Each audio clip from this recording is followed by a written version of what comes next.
Porque hoje a gente vai falar de bursite no quadril. Temos convidados aqui comigo. Eu vou apresentar para vocês ele que é ortopedista, Dr. Felipe Takatsu. Bem-vindo, doutor. Tudo bem? Prazer tê-lo aqui. E a fisioterapeuta Valquíria Brunetti, bem-vinda, que vai conversar com a gente também.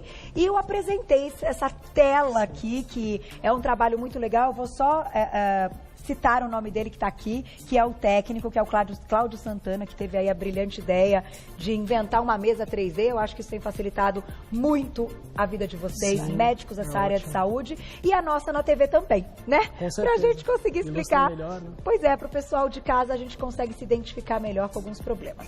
Doutor, pra gente começar e abrir o assunto até da bursite, eu acho legal a gente localizar, né? Sim. Qual é a função, na verdade, do burso, sim, né?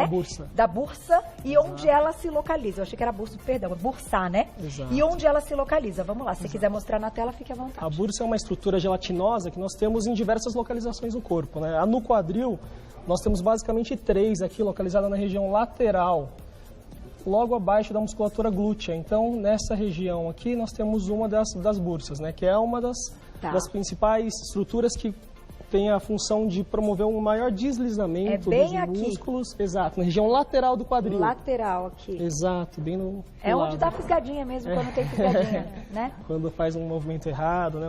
E qual é a principal função? A função dela é basicamente promover um melhor deslizamento dos músculos sobre as estruturas ósseas, ou seja, o trocânter maior, que é o osso que a gente tem no quadril, e também absorver o impacto, né? Para proteger essas estruturas. Agora, quando a gente fala, e eu já te pergunto, Valquíria, das pessoas que chegam com as crises ou até com o diagnóstico, a gente já vai falar como é que a gente chega no diagnóstico da bursite, o que você nota que é mais comum? O motivo pelo qual aparece o problema? É quando acaba assim, fazendo o movimento errado mesmo no dia a dia? Isso interfere bastante. A gente, quando localiza a bursite com esses diagnósticos, normalmente a gente tem que melhorar a rotina dos pacientes. Eles fazem gestos, posicionamento que levam a uma compressão maior da bolsa. Como, por exemplo, as mulheres que sentam muito com a perna cruzada. Então, isso acaba comprimindo mais aqui a bolsa e pode levar a um quadro inflamatório, principalmente se ela já tiver um encurtamento de toda a musculatura lateral do quadril e às vezes da perna também. Puxa, eu tinha a menor ideia. Então até o simples sentar do dia a dia, exato, ou de uma postura mais elegante pode comprometer. Pode comprometer. E a gente pode dizer que as pessoas têm predisposição para ter a bursite? Normalmente são pessoas que têm predisposição, ou seja, um quadril mais largo, é muito mais comum em mulheres, né, principalmente na faixa etária adulta, dos 40 a 60 anos, e muito comum também nos jovens esportistas, né, que praticam atividades diárias ou frequentes, a corrida é uma delas, né? Principalmente a corrida. Exato, ciclismo. Né? Porque a gente causa muito encurtamento, estresse da musculatura lateral, que normalmente está associada com a bursite também. E o que é a bursite em si? É uma inflamação? A bursite em si é a inflamação dessa bolsa, dessa bursa, né? Essa bolsa gelatinosa. É muito raro a gente ter apenas a bursite. Né? Muito comum, atualmente a gente usa mais o termo de síndrome dolorosa trocantérica, porque é uma combinação de doenças e fatores que estão associados a uma inflamação da bolsa, a uma inflamação dos músculos, a uma contratura muscular de algumas musculaturas ou de fáscias que a gente tem na região lateral da coxa também. É muita coisa. Eu vou perguntar, eu vou falar de quadril. Vamos mostrar como é que é a bursite em si? A gente tem a imagem dela, né? Aqui a gente tem a imagem, né, anatômica. Do que é. Exato. E aqui a gente tem um corte, né, coronal, isso é muito legal, um exame tomográfico, né, onde a gente consegue evidenciar até realmente um sinal na região lateral da coxa. A gente consegue, com essa ferramenta aqui, que eles trouxeram para a gente, localizar uma inflamação na região da bursa lateral. E aparece então no exame realmente a inflamação. Exato. Então o diagnóstico é feito de várias formas, mas tem que ter um exame também de imagem. Exatamente. O diagnóstico assim é basicamente clínico, a gente faz o exame do paciente, tem alguns testes que a gente utiliza, né, durante o exame físico, que a gente vai suspeitar da doença. Aí, através de exames complementares, como radiografias, ultrassonografia, tomografia e a ressonância magnética, a gente consegue fazer o diagnóstico ser confirmado, né? E, Valquíria, hoje a gente consegue, já que é mais em mulheres até do que em homens, tem um público jovem com bursite, já numa fase inesperada para o problema, né? Às vezes o esporte também, as pessoas às vezes não alongam tanto a musculatura, não aquecem tanto. É fundamental. É fundamental para essa musculatura ter mais flexibilidade e ela então não comprimir a bolsa, principalmente em atividade muito repetitiva, né, como a corrida, o ciclismo.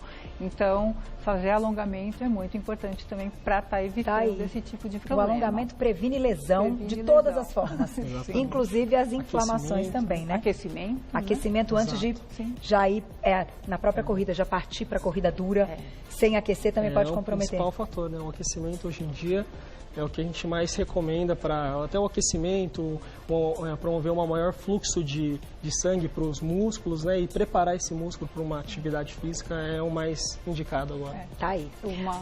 Pode falar. Uma outra dica importante também é o apoio dos pés, né? Então, ter um tênis adequado, que absorva impacto, isso tudo também... Correr também de forma correta. De forma correta. E salto, hein? Aproveitando, né? Eu e mais todas, né? Adoramos. E aí, atrapalha? No dia a dia, um salto, o nosso pé, ele tem a função de absorção de choque, de impacto, né? Então, é importante que o pé tenha essa função. Se você fica demais de salto, você acaba acarretando encurtamentos, muda a sua postura de joelho, muda a sua postura de quadril e, consecutivamente, você pode ter, então, outros problemas como a bursite. Porque muda, então, a estrutura. A estrutura, a biomecânica. Então, não fomos feitos para ficar em cima do salto. Tem perguntinha do público já na tela, quem escreveu pra gente, olha lá. Obrigada, Amanda, um beijo. A bursite no quadril pode limitar os movimentos, então, devido às dores intensas. Como é que é a crise, né? E qual o impacto que ela tem na qualidade de vida das pessoas? A bursite, por ser uma doença inflamatória, ou seja, uma doença que normalmente ela é aguda, ela causa um episódio de dor maior. Normalmente ela é pior aos esforços ou durante a subida ou descida de escada.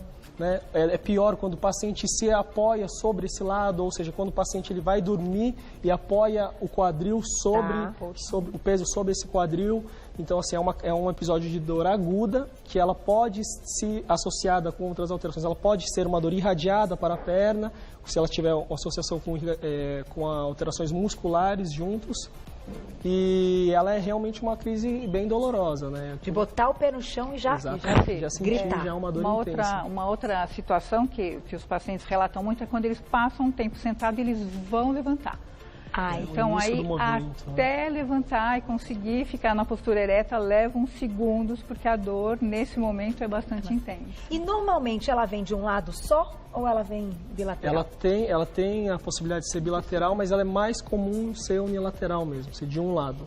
Porque a gente também tem uma... por exemplo, porque eu fico muito em pé, eu tenho a minha postura do ar. Então, assim, uma perna está na frente, a outra atrás, você tem que se apoiar de algum jeito. E isso é talvez algo que complique, né? Um lado é mais forçado que o outro. Forçando mais um lado, sim. E às vezes também existe aqueles pacientes que têm uma diferença entre os membros inferiores. Então, quando o membro inferior tem uma diferença do outro, normalmente um vai receber mais peso, o que é o mais curto. Então, ele vai ter uma sobrecarga maior do que o outro, então isso também aumenta a chance, isso que você falou, né, de estar ficando mais de um lado do que do outro, às vezes, não necessariamente, mas pode ser uma diferença entre um lado e outro. Pois é. Eu toda hora tento trocar um lado e o outro. Isso é bom. Porque eu tenho que me policiar, senão você, né, acaba se apoiando vai desgastando mais de um lado. Isso, sem vai sobrecarregando. E tem mais perguntinha, olha lá na tela. Vamos lá. Obrigada, Lu, um beijo. Sou professora de dança do ventre e tenho bursite de quadril. É assim, né, Lady Murphy, impressionante. Alguma dica para aliviar a dor e continuar trabalhando? A dança do ventre é 100% essa mexida de quadril, exato, né? Exato. Acho que assim, o alívio da dor é uma composição do tratamento, né? Só passar um tratamento para alívio da dor, a gente não está tratando realmente a causa. Então, assim, o alívio da dor é promovido através de medicações analgésicas, durante a própria reabilitação fisioterápica, a gente faz um tratamento direcionado para a dor, que a doutora Valquíria vai explicar mais adiante. Mas o tratamento em si, a gente tem que promover uma retirada dessa inflamação local na bursa, através de medicações, pode ser através de analgésicos, alongamentos, fortalecimento muscular, E que a gente vai mostrar aqui daqui a pouquinho. Exatamente. Ó, meninos, se vocês quiserem já colocar, tem vários aparelhos. Daqui a pouquinho a Carol, bem-vinda, vai mostrar pra gente alguns exercícios. Ó, tem laser e tal que pode diminuir a dor. Mas, na verdade, a minha dúvida é a seguinte... tem cura? A gente pode dizer que a pessoa consegue eliminar totalmente, uma vez que ela teve, ela nunca mais vai ter? Ou é um controle dessa dor? Ela precisaria fazer uma avaliação postural, para saber qual é o fator que está desencadeando ela ter essa dor no trocante. E tem que mudar o que é o fator, né? O que é o fator? Às vezes a dor vem do apoio dos pés, de uma posição de joelho mais valga, né? Mais o apoio de um lado do que do outro. Né? Então tem todo um contexto aí que a gente avalia o todo. E aí às vezes a gente chega numa surpresa. Vai surgir a perguntinha, eu que amo correr, não posso mais correr que tenho? Já vamos responder. Deixa eu chamar aqui, gente, o Cláudio Santana. Por favor, Cláudio, bem-vindo. Eu falei técnico porque aqui na minha ficha está escrito dessa forma, mas ele é o criador dessa máquina, tudo bom? Muito prazer, muito legal tê-lo aqui. Tem pelo que minha diretora me falou, algo que a gente pode mostrar para o público que mostra um pouco da dinâmica muscular, né? Perfeito, perfeito. Vamos lá. Bom. Fica à vontade. O espaço é todo seu. Podemos carregar o sistema. Aí, tudo é músculo. Tudo isso aqui é músculo, tudo Rosinha? São os músculos, tudo são os músculos. Tudo músculo. Aqui nós conseguimos mostrar a irradiação da dor local e a função do músculo. Aí o doutor pode explicar um pouco melhor. Quais movimentos seriam comprometidos, quais seriam os sintomas desse paciente. Olha que legal. Durante a flexão do quadril, né, a gente vê que essa musculatura lateral, que é o tensor da fáscia lata, ela tem um deslizamento sobre a região do trocânter maior. E isso, a bursa, ela tá, como a gente falou anteriormente, ela tem a função de promover um melhor deslizamento. Se ela tem alguma inflamação nesse local, ela vai promover um atrito contra esse músculo. E aí podendo gerar uma tendinite junto desse músculo, o que é muito comum. Né? E a parte de nervos, assim, de compressão de algum nervo, que é algo que também dá muita dor, também está ligado aí? Na região lateral da coxa não tem muita compressão neurológica. Né? Mas tem as tendinites, algumas tendinites ou doenças musculares, elas podem estar associadas a algumas lesões também. E aí aquela dor que vai, né, que pega a perna toda. Exatamente, claro. Mas essa máquina é muito legal, Cláudio. Bacana. Tem alguma? Vamos ver, tem mais uma? Tem as imagens todas aqui. Você pode pegar a reconstrução em 3D, na verdade. O que o sistema faz de interessante? Ele pega a imagem do paciente real e faz a reconstrução em 3D. Para que os médicos e os clínicos, cirurgiões consigam fazer a avaliação, a programação cirúrgica, a reconstrução toda do corpo do paciente. E você fica bem próximo do que realmente está acontecendo, facilita mesmo o resultado. O ganho é você ter, por exemplo, você coloca o aluno dentro, no caso das universidades de medicina, coloca o aluno dentro da realidade hospitalar, com os recursos. E nos hospitais consegue fazer uma programação cirúrgica sabendo a anatomia perfeita do paciente. Já estou aqui com a Carol, doutor pode vir para cá, doutor Felipe Takatsu, e também a nossa fisioterapeuta Valquíria Brunetti. A gente estava ao lado comentando aí de uma parte fisiológica e falando um pouco do problema. Só que, gente, é muito mais comum do que a gente imagina, porque, vamos lá, a gente vai sentar de um jeito que vai comprimir mais, a gente vai andar de um jeito, de repente, que não é ali o adequado, vai dormir também comprimindo e não vamos perceber. Exato. Então, hoje, eu acredito que as queixas de bursite em consultório, no caso, para você fazer uma reabilitação, são, assim, campeãs. Quando a gente está falando, as tendinites também, mas como você disse, pode estar tudo associado. Então, primeira coisa, dá para prevenir? Tem mecanismo sim da gente estar prevenindo, né? Por exemplo, usar sapatos adequados, isso é uma coisa importantíssima, né? Evitar rasteirinha, evitar às vezes sapatilhas também, que não dão um posicionamento bom para os pés e para os joelhos, né? Você está mais flexível, mais alongada, isso antes do esporte também, né? Antes, depois. Se você notar que tem algum incômodo, alguma coisa que está te incomodando, é bom fazer uma avaliação postural também, para saber se tem alguma coisa que dentro daquela postura não está agravando esse sintoma, e aí a gente tem que corrigir, e aí a gente vai na causa. Então, isso seria uma prevenção. Doutor, e peso, acima do peso também? É algo que compromete? A redução do peso faz parte do tratamento também da bursite, né? Porque o excesso de peso ele acaba sobrecarregando as articulações e, consequentemente, musculatura também. Não tem jeito. Vamos começar com alguns exercícios, então, que a Carol está aqui com a gente. Você vai dizendo, Valquíria, e aí daqui a pouquinho a gente vai mostrar para a dor. Se você quiser já falar, pode falar. Vou falar um pouquinho que, assim, o tratamento ele tem várias etapas e a gente tem vários recursos para estar atendendo um paciente que chega com a dor no quadril. Então, vamos supor que ela tem a bursite no lado direito, tá? Ela chegou... Pode dobrar um pouquinho a perna, quer? Isso. Tá bem. Pode fazer igual você faria lá no cantinho. No cantinho, né? Faz igual.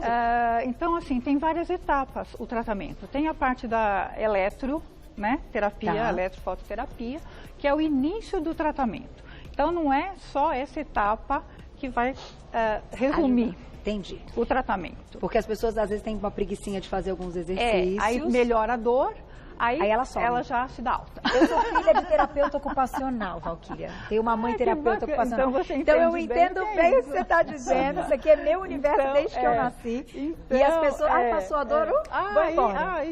Não vai, um outro compromisso. Então, assim, não é só a parte da eletroterapia.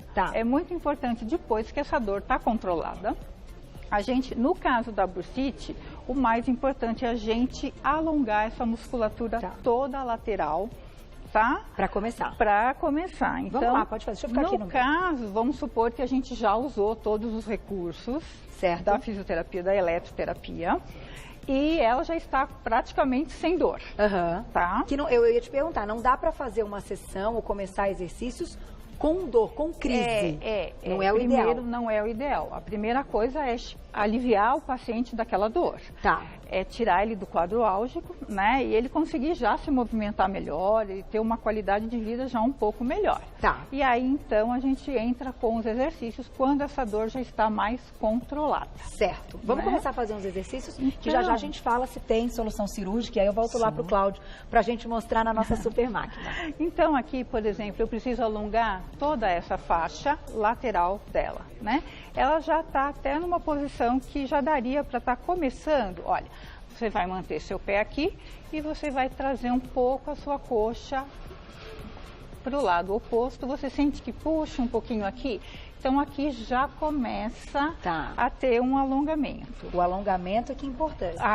Nessa patologia, sim. Pode manter seu pé aqui. Então, eu posso, para ainda intensificar um pouquinho mais esse alongamento, alongar toda essa região aqui também, chegando no tronco. Então, eu vou liberar toda essa parte lateral do quadril. E aí é uma sensação boa, né? É gostoso, uma sensação boa de alongamento. Isso, muito. Porém, aquela pergunta que eu deixei, se a pessoa fizer direitinho a fisioterapia, utilizar aqui, enfim, os medicamentos, ter a consulta com o médico, ela pode voltar a praticar uma atividade física que ela gosta tanto e que, no caso, foi o que lesionou aí, que causou o problema? Exato. Então, atualmente, o conceito da medicina esportiva, a gente não tende a afastar o atleta ou o paciente da sua atividade. O conceito mais atual é a modificação do exercício. Então, mesmo o paciente em tratamento de uma doença no quadril ou em qualquer outra articulação, a gente tende a readequar o treino dele e mantê-lo realmente em atividade. Inclusive a corrida. Inclusive a corrida. Ai, que bom saber disso. Todo mundo que corre tem um medinho de ter uma lesão e de ficar afastado, né? Com certeza. É possível utilizando e fazendo tudo direitinho. E a gente, na fisioterapia, a gente orienta os pacientes a estarem fazendo em casa também. Né? Então, isso é uma coisa que pode ser feita. Isso é uma coisa que pode ser feita. Né? Então, ele tem que adequar a rotina dele, incluir algumas coisas na rotina para que esse resultado fique mais intenso. Mais intensificado. Então, depois que ele está já melhor da dor, eu posso também estar pegando um pouquinho aqui da parte, pode estender um pouquinho, não, eu solto na minha mão, eu posso estar trazendo já, alongando toda a parte posterior e a parte lateral também aqui da face lateral. E que sente aqui. E que você sente que alonga desde aqui, né, até ali, tornozelo, a parte lateral da perna. Isso pode ser algo diário, né? Pode. Para ser feito em casa. Pode. Com concentração, dedicar um momento para fazer, porque eu acredito que se é bom para tratamento, também é bom para prevenção. Sim, ela pode em casa, a gente orienta, pode segurar um pouquinho essa faixa? Carol, vamos colocar o seu pé aqui. Eu vou te ajudar, dobra o seu cotovelo. Ela pode, então como eu não vou estar lá, ela pode segurar um pouquinho, vira um pouquinho o seu pé. Olha, você sente que alonga então eu posso soltar, ela vai conseguir manter. Tá? Então, legal. A pessoa pode, eu falo, deixa essa faixa na cabeceira. Para você já não ter preguiça e não ter que levantar para pegar, senão não vai fazer, né? Não vai fazer. Vamos aproveitar e colocar a perguntinha do público? Olha lá, quem escreveu pra gente na tela? Menina se identificando. Pri, um beijo. A bursite do ombro é diferente da bursite do quadril? A diferença é apenas a localização, como a gente disse. Né? As bursas, elas estão localizadas em várias regiões do corpo e a dor, ela é bem similar. É de também ter um desgaste. Também do movimento, também do impacto, né? O ombro é uma articulação muito similar à do quadril também. E não é difícil de ter, né? Porque se fizer aí um exercício também de peito, peitoral errado, muito peso, tudo isso, né? Pode lesionar. Ai, que aflição. Tem mais, Glaucia? Perguntinha do público, olha lá. Aproveitem, meninas. Obrigada, Madalena, um beijo. Devido a uma bursite no quadril, fiz uma infiltração. Mas depois de 2 semanas as dores voltaram. Será necessário fazer uma nova infiltração? Para responder a pergunta, vamos voltar lá na nossa tela? Vamos. Eu vou te pedir para centralizar. Esse que a gente consegue ver um pouquinho mais aumentado. E aí a gente fala também das infiltrações. O que é a infiltração? Onde que é feita, então?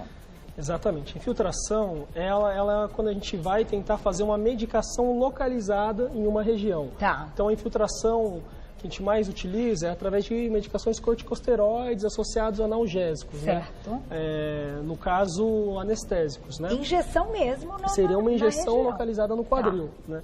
Para a gente tentar promover uma anti-inflamação localizada mais rápido do que uma medicação oral promoveria. Certo. Então, no caso dela, se voltou, é porque ela não mudou algumas coisas e ainda tem um tratamento com a infiltração. Exato. É que o tratamento, em alguns pacientes ele é mais rápido e em outros ele tem uma resposta mais longa, mais demorada. Mas a infiltração em si, a gente pode realizar até 3 infiltrações durante um ciclo aí de 1 mês de tratamento. Tá, para diminuir as crises. Exato. E aí você entra com a sua parte enquanto isso. Sim. Ela fez a infiltração, reduziu a inflamação, mas voltou. Então, a gente precisa saber o porquê voltou, qual é a causa do que está acontecendo, por que ela tem essas recidivas. De novo, né? Inflamou de novo. O médico desinflamou e inflamou de novo naturalmente. Precisa saber o que ela está fazendo no dia a dia, a postura dela, se tem algum desequilíbrio muscular, porque isso também é importante. Às vezes alguns músculos são mais fortes, outros são mais fracos, e esse desequilíbrio muscular muda um pouquinho a dinâmica da articulação. Então, a gente precisa trabalhar tanto com alongamento, no caso da bursite, mas observar se tem alguns músculos que também estão enfraquecidos, e aí, então, está sobrecarregando o trabalho do quadril. Aquela história de músculo que a gente não exercita e que ele fica mais flácido ou mais fraco, como vocês colocam, é prejudicial para o corpo, então não é só para metabolismo acelerado, engordar e emagrecer, não, né? Para anatomia, para fisiologia, tudo do organismo. Promover um balanço, né, da musculatura, porque é muito comum a gente ter agora a prática de atividades físicas por pessoas que não eram praticantes de atividade, e aí por essa falta de equilíbrio muscular, altera a biomecânica do corpo, tanto das articulações dos membros inferiores quanto dos membros superiores, e a gente acaba acarretando em lesões esportivas aí. Puxa vida, olha, tem mais perguntinha. É assunto que rende, gente, que é mais comum do que a gente imagina. Marli, obrigada, um beijo. Quando o quadril estrala, pode ser bursite? Menina, você não sabe, também tem, Marli? Quer ver se eu virar aqui, creque, faz creque. Nem quero saber, doutor, vamos pular essa pergunta, brincadeira, pode falar. O estalido, ele tem várias causas, né? Quando a gente ouve esse som, ele pode ser tanto do deslizamento da musculatura sobre a região do trocânter maior. A bursite por si só ela não causa nenhum estalido, né? mas tem algumas doenças que elas causam esse estalido, como ressalto lateral, que é como se fosse o trato iliotibial raspando sobre o trocânter maior, e a gente tem um ressalto dessa musculatura, e aí a gente ouve um barulho, ou a gente tem até a sensação de que o quadril está saindo do lugar, né, que é o termo mais utilizado, e realmente essa musculatura que está mais contraturada e não está permitindo um deslizamento normal sobre o osso. Entendi. Olha que Mas interessante. a gente tem algumas outras causas também de estalio, né? E é necessário passar por uma avaliação. Mas não tem nada a ver com a bursite? Provavelmente não tem nada a ver com a bursite. Tem mais perguntinha, olha lá, na tela. Também tem, Marli. Ai, pois é. Uma coisa. Obrigada, Paula. Beijo. Qual a diferença entre tendinite e bursite? Exato. É como a gente estava falando, é a nomenclatura basicamente, né? A bursite é a inflamação da bursa, né? E a tendinite é quando a gente tem um processo inflamatório de algum tendão, músculo ou tendão. São estruturas diferentes. Tá, né? Um é da bursa e outro é do tendão. Exato, que no caso elas muito prevalentes, elas são associadas. Tá. Raramente a gente tem apenas a bursite. Né? Normalmente vem associada, né? E aí os ites são da inflamação, tudo que é inflamação é o it, como rinite, sinusite, é inflamação de algum lugar. Exato. Tá aí, é bom que aqui a gente aprende também a nomenclatura. Processo infeccioso, né? Ah, entendi. No caso tem tendinite e bursite, não. Também pode estar associado. Também pode Sério? Bactéria? No caso, algumas bactérias podem causar também. Sério? Devido a traumas localizados, a gente pode predispor a uma infecção local e ter algumas bactérias, alguns germes mais prevalentes de estarem causando essa inflamação. Íamos falar deixa eu passar por aqui atrás da Carol, cirurgia. Quando há aí uma recomendação, então uma orientação médica para que o paciente tenha... Pode ficar aqui, meu filho. Obrigada. Tenha que fazer a cirurgia. Exato. Como é que é? Bem lembrado. Então, assim, a cirurgia, no caso da bursite, é um tratamento que a gente usa em último caso, né? Tá. Então, assim, a gente vai numa falha de um tratamento não cirúrgico, ou seja, a gente promoveu todo o tratamento com medicações, reabilitação fisioterápica e infiltrações, o paciente não teve uma melhora e ele mantém uma dor intensa que está limitando a qualidade de vida dele, a gente parte com o tratamento cirúrgico. Tá. O tratamento cirúrgico, ele atualmente... Pode apontar ali na nossa tela. Atualmente, ele pode ser realizado tanto por via aberta, ou seja, você ir lá, abrir, fazer uma incisão e retirar a bursa, né, e avaliar como é que está a musculatura. Muitas vezes ela é associada com a contratura da musculatura, então a gente pode fazer um alongamento, utilizar umas técnicas de alongamento da musculatura cirúrgicas, ou mais atualmente a gente pode ir fazer essa ressecção através da via artroscópica, ou seja, com uma câmera de vídeo, a gente vai e através de pinças de corte, a gente retira a bursa sem precisar abrir o quadril. Olha, então apenas com pequenas